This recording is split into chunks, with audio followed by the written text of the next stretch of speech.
Hi, it's Andy Filipiuk in Toronto for the week of August the 16th. In coming months, we're going to hear a lot more talk from the U.S. Federal Reserve about the tapering program that they would like to begin.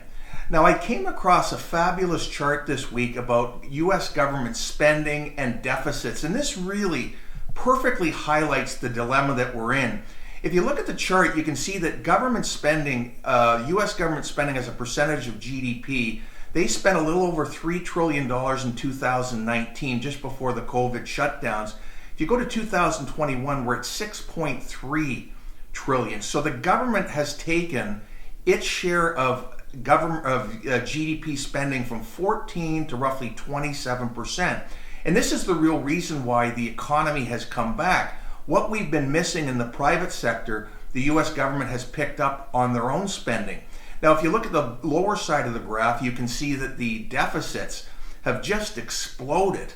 And we're at over $3.5 trillion deficit expected for 2021.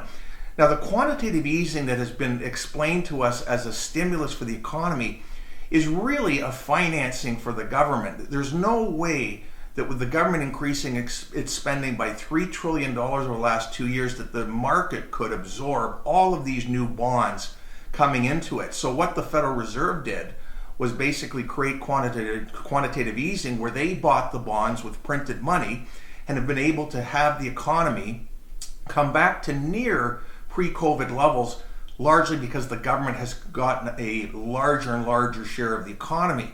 So one of the reasons why I keep harping on this is really the issue of our time. What the Federal Reserve does to keep the government being able to spend, but also not blowing its balance sheet out and creating endless amounts of money that could show up as inflation.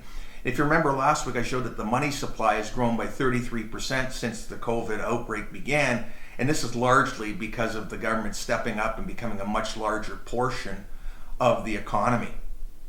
Thanks for watching.